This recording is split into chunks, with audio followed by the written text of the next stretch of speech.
You're listening to Combat Radio with Ethan Dettenmeyer, right here on LA Talk Radio.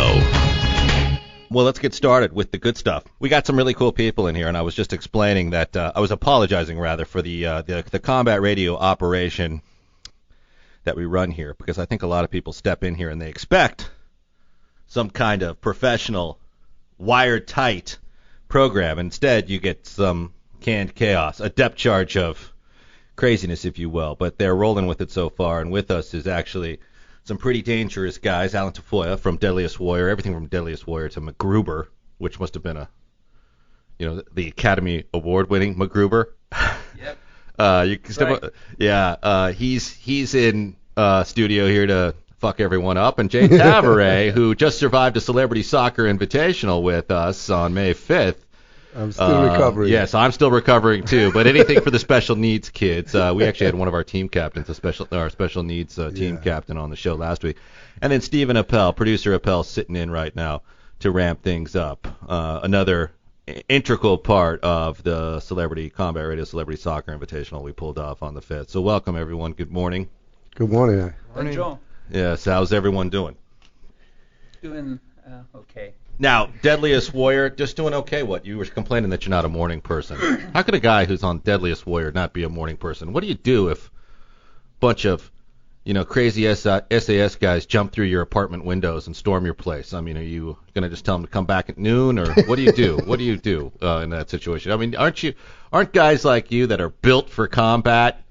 You're a small guy, by the way. I was shocked at. I'm being sarcastic, but I mean, aren't you? Do you want to leave? It looks like you're already ready to storm out of here. You're like, oh no, I'm good. I'm just not a morning person. We can talk to Jay Tavare.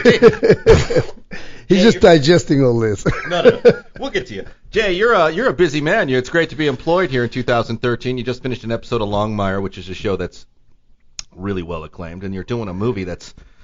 We're going to only talk about briefly because I can't stomach the topic, but it's an iconic movie. It's like a huge franchise around the world. It's got a cult following. Yeah, it's got a mega cult following, and I can't even research the film without, putting a bullet through the laptop.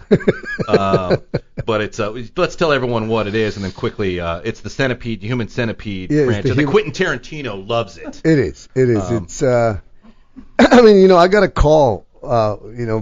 From the producers, they directly contacted me. They said, "Hey, we want you for a controversial role in our movie." And I was you in controversy. Okay. So then when I researched it and I saw what the subject matter was, that was when I got worried. I thought, if they think it's controversial, what could it be? Let me interrupt you and say we can only talk about certain details or the whole show gets shut down. But we do, if you want to know what it is, I mean, you can tweet us at Combat Radio and hashtag it Combat Radio, and Jay will probably answer your questions on the air, or you can Facebook us at Combat Radio. Come on, you know it by now.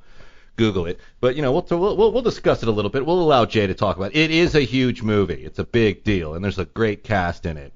But, Alan, you're not in it. They need you to fuck some people up. He would have been perfect. You would have been perfect. I'm looking at you going, why are you not, in this thing with this guy? But, what? Go ahead. Oh, I was just thinking that it would be pretty cool to be in there and just kill a bunch of things with my tomahawks.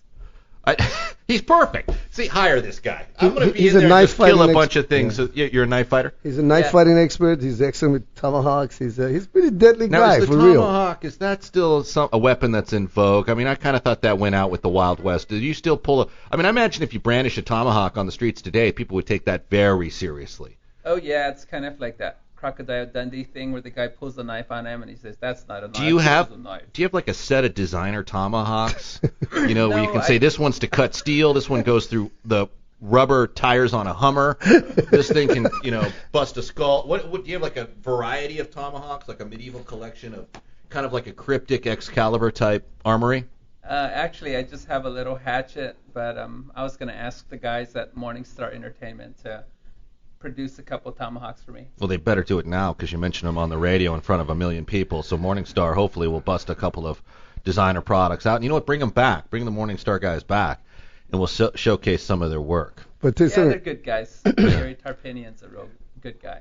Oh, good. On Deadliest Warrior, his character, the Apache warrior, was up against the Gladiator. and it was the most watched episode of that season. And the Gladiator guys were big ass dudes, bigger than you. Who was the Gladiator guy? Bigger than I am, huh? Big, Who was the huge. Gladiator guy? Well, they had Chuck Liddell on their side. and Oh, you're that- kidding me. Liddell was there? Yeah, that that was their guy. That was exciting. It was really cool to see the Iceman. How is Chuck, though, at the craft service table? Is Chuck pretty casual, or is Chuck kind of intense? He knows when to turn it on. you Yeah, he know, does. But he's usually quiet. But he was actually really nice. And after the show was over, he asked the producers if I would teach him how to throw the tomahawk. So that was really cool, and he was catching on pretty good. So you're teaching Chuck Liddell how to throw a tomahawk. Do you ever stop Chuck and say, "Look, Chuck, you really don't need this tomahawk. You're pretty diversified in the fight game. I don't think that we should add a tomahawk. I mean, tomahawk is kind of like one step below gun. You're now adding something that could be potentially very dangerous in a crowd. And road rage issues, things like that. I mean, can you imagine on the freeway you got a tomahawk under your seat? It's like, this Mazda, I'm going to put this right through your windshield. A Jack Nicholson golf club incident, but with a tomahawk. You're potentially spreading doom, Tafoya. Yeah. And it's like you're not teaching the most tranquil guy. This isn't like a monk out of Tibet that you're showing how to use the tomahawk. This is a dude who's been known to jump in it. I don't think I'm going to argue with Chuck Liddell. If Chuck Liddell wants me to teach him tomahawk. He's got it, man. You didn't say, "Hey, Chuck, shut up, man. I'm not teaching you this. I have a secret, and I'm not going to show the Gladiator how to do it. So back down and have some donuts and relax." No, there's something called common sense. So, Yeah. if Chuck wants to learn, I'll teach him. You're listening to Combat Radio with Ethan Dettenmeyer, right here on LA Talk Radio.